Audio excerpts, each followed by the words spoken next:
and welcome to today's episode of Tales Untold. I'm Wyatt, and this is my co-host. Hello, I'm Erica. Today's topic was actually your idea, the Baghdad Battery. Yeah, I had heard about this just by watching Ancient Aliens years ago, and recently somebody brought it up in a conversation, and they tried to tell me that the Egyptians had a battery.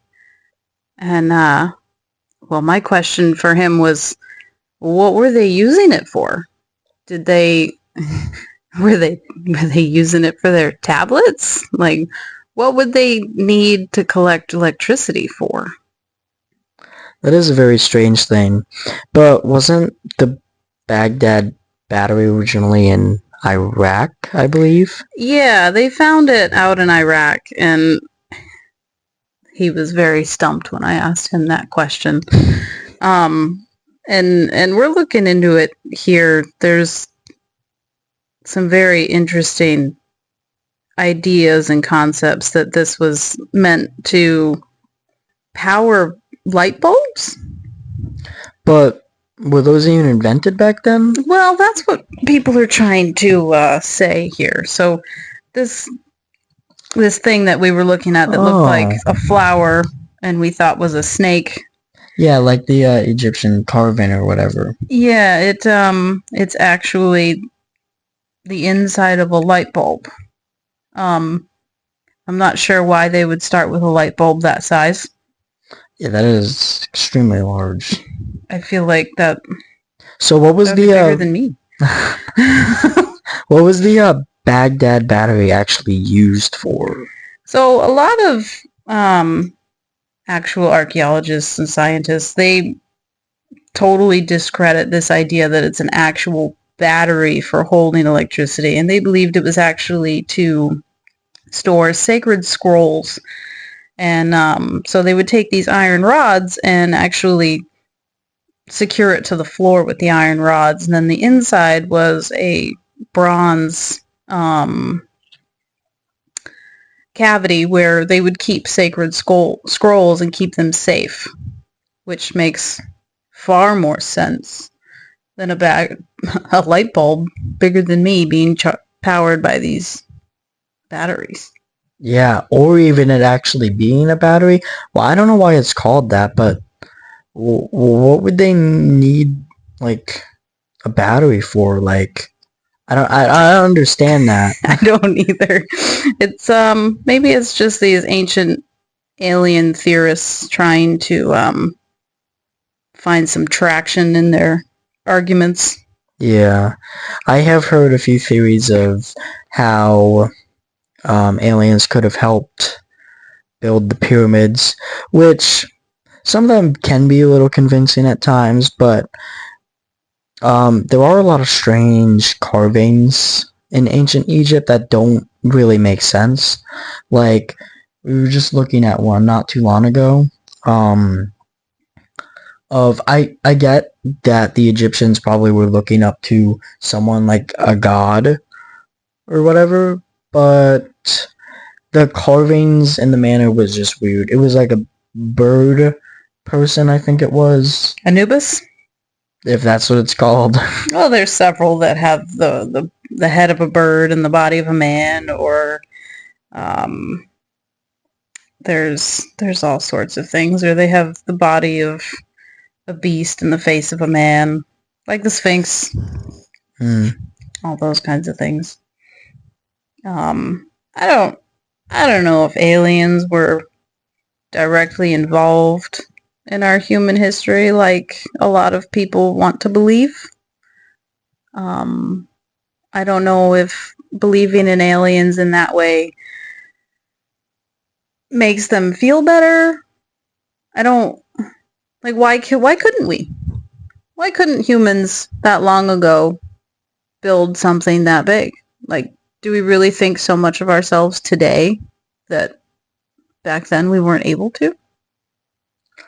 I feel like it's very possible, but especially with, I don't know if you've ever seen the contraption that they use to bring these giant bricks, but like, It's just a little insane to me that there's so many of these pyramids, and I get that it was a huge time period, but like, how are they moving these stones from so far away?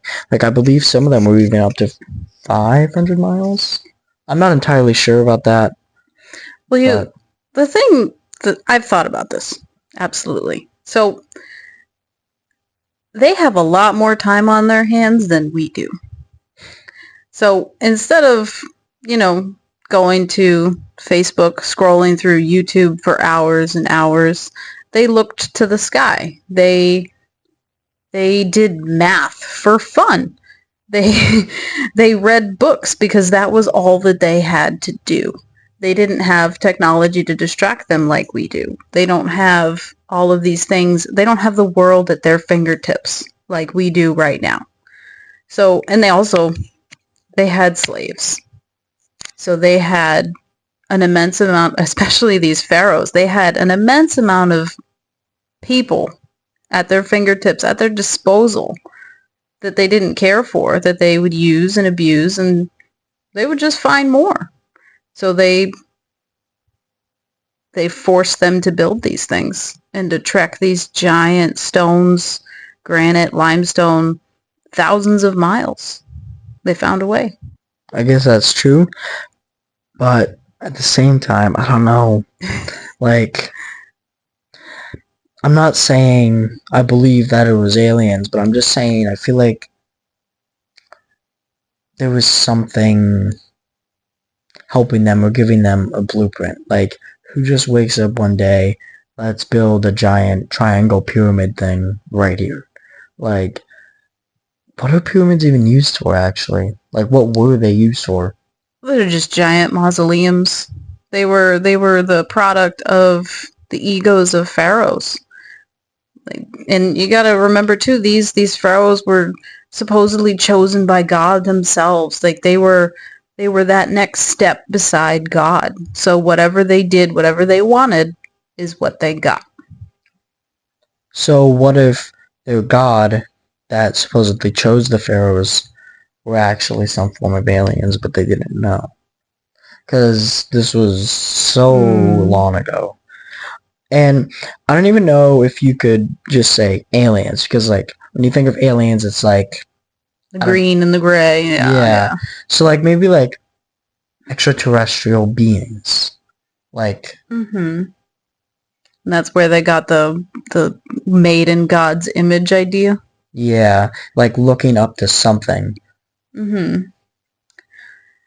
I don't know. I go back and forth with myself on whether or not I believe that they were involved. Because there are pieces of our history that's missing from when we were Neanderthals to when we became more intelligent cave people. Yeah. There's a bit of DNA that doesn't really make sense in those areas. And then yes, there are those immense craftsmanships that don't really seem to fit what we would believe is the technology of their day. But again, I think some of it is hubris. It's people nowadays thinking so much of themselves that how could someone 5,000, 6,000 years ago have possibly made this stone structure? They don't have the tools that we have. I almost kind of sometimes feel it's a little degrading to our ancestors where they're like, there's no way they could do this. I also don't understand when people say, oh, we could never do that nowadays.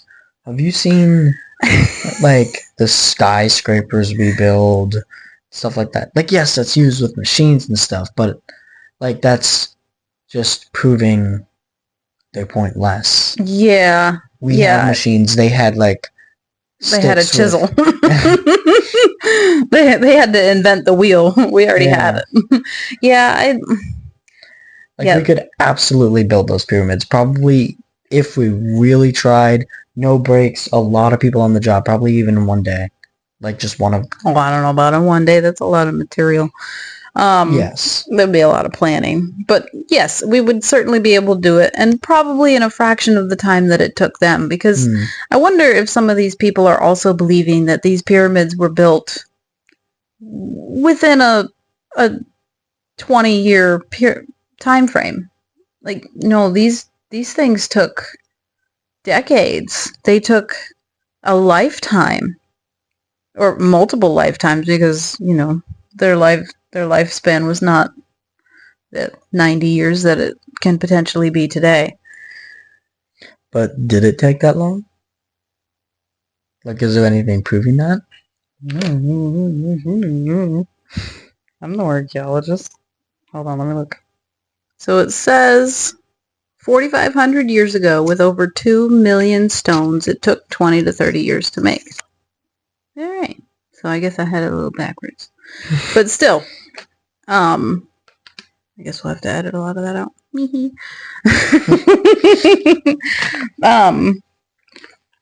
But even still, I don't think, it's definitely not impossible for us to do it.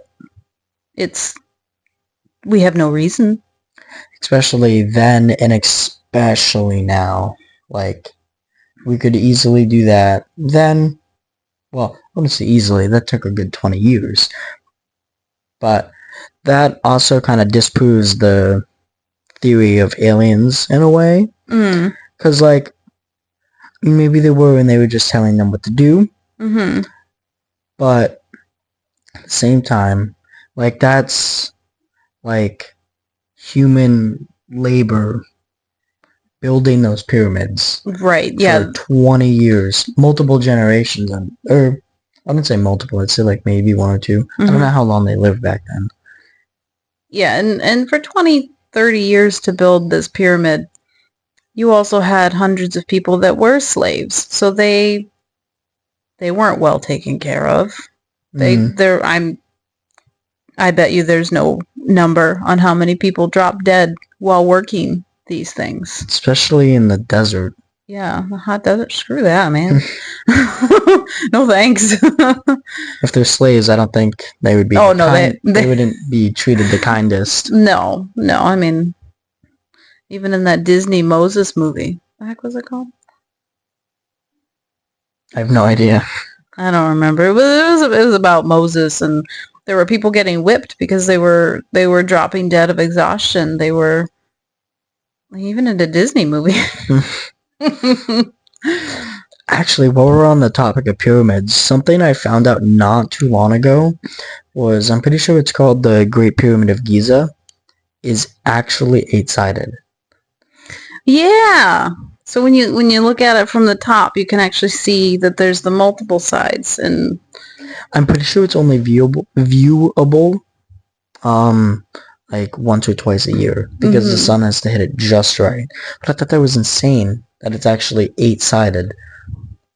Yeah, and even though it took 20 to 30 years to build, I can only imagine how long they took to plan to build this. You know, like, it's not like something where you scratch your head and you go, I'm going to put a triangle over there. I think that's a good spot for it, you know? Like, there were mathematicians, there were people, and they had these sides because they were for the solstices and stuff, right? They were solar events. So they had astronomers working on this to make sure that it would hit this correctly. So it's not just something sticking out of the sand. There's also, like, with you saying that, like, how did they know that this stuff was going to happen? They didn't really have technology. How did they know the solstices and astrology stuff was like happening? I said before, they didn't have technology like we have. So their entertainment is the sky. And also, it was what they relied on for their livelihoods. So is actually another one of our topics is how the calendar was created, and how the year was made, is that they needed it. They used it to know when the floods were going to happen, so that they could divert that water directly to their crops, so that they knew especially in Egypt, the Nile was going to be flooding. They had a dry season. They had a wet season. They had, not a wet season, a flood season. And they needed to know when to harvest these things. So they discovered that looking at the moon, looking at the sun, that these things were recurring, is that they happened on a regular basis. So they started numbering these things. They started paying attention to them. And they developed devices, telescopes, to look into the sky, to know that these stars are here on this date every year. Every 300 and however many days they believed at the time, because it took a lot of tries to get the calendar to what it is today. So I actually have a question, but I'll go back on that. Mm. There was another invention that I thought was pretty interesting. It's called the sundial. I'm sure a lot of people have heard of that. I believe it was like a clock. Yeah. If the sun hit it just right, it would tell you what time it was. I feel like that is so interesting to me, because it's like, how could you make something like that would work? Like, that's always interested me, because I simply don't know how it was made back then. Well, it's really as simple as putting a stick in the ground and the sun will make your clock. So it's really like the same idea as what we have for clocks and watches. The analog ones, of course, not the digital ones that we're all used to. So it was invented around 1700 BCE. Now that's actually like 4,000 years ago. Yeah, my math doing good things here. I have no idea. Actually, now that you mention that, we should probably go back to the calendars thing. I don't understand how it was made. Like, I don't understand the 80 BC stuff. Like, do you know? Like, I how know. to explain time. I know a little bit Or the about it, calendar. and it was entertaining reading about it. So there was this guy Dionysus in the year 525 AD, I believe, and the AD was originally the Anno Domini, the year of our Lord. So what this monk did is he, through the Bible works he estimated the year of the birth of Jesus Christ. Since, he's a monk, that was a big setting stone. So they, instead of trying to base the calendar or time off of, let's say, an emperor or a dynasty, where something that fluctuates too easily, which is what they used a lot back then, he decided to use the birth of Jesus Christ as year 1. So then that became the time that we live in now. We are in the AD Anno Domini. Anything before the year of Christ, which wasn't even thought of until a couple hundred years later, after people really accepted the Anno Domini. So anything that is in the BC is whatever year we're in, to how long ago that was. The look on your face is great. The calendar thing is just so confusing to me. I don't think I'm ever going to get it. I mean, that's okay. We're never ever going to live in the BCE ever again, so you might not have to worry about that. But it definitely interested me. Like, it reminded me a lot of the positive and negative numbers. There's no year 0, however, unlike our number line of positive and negative numbers. There's no year 0. It's 1 AD and 1 BC. But the larger the number in the BC, the further from now you're at. That, I don't even think the person that created the calendar could make that make sense to me. I don't know, maybe I'm just dumb, but I don't know. That's never going to make sense to me. Well, it's a good thing that it's a non-essential. That's true. I don't think I'm ever going to really need to know that. It's cool how all of this type of stuff kind of evolved over time. Like the sundial is obviously the clock used now. And like, what is it? The like solstice stuff. Like we all know when seasons. We all know when that is going to happen. And I know they did back then, but I don't really know if that's evolved, but I know astrology has evolved. Like, yeah, it's changed a little bit, but it mostly changed the way that we considered days and how we kept track of them. Because a lot of time before, especially before people really started writing things down and doing more than just spoken storytelling or keeping track of things that way, they would just keep track of things by seasons. They would say that there are a certain amount of seasons have passed since something had happened. They would use major events, or they would say that it's the third year of the reign of George, stuff like that. They would base it off of large events. I kind of wanted to circle back on an earlier topic with a question. So we were talking about the pyramids and aliens. Now, I do have a question for you. Do you think aliens could have helped the Egyptians with their observations of the stars and the knowledge of the change in seasons and like the solstice? I think that's a really good question. And I think our listeners should join us next week for my opinion and perhaps go deeper in what else aliens could have been involved with. I'm Erica. And I'm Wyatt. Thanks for listening to Tales Untold.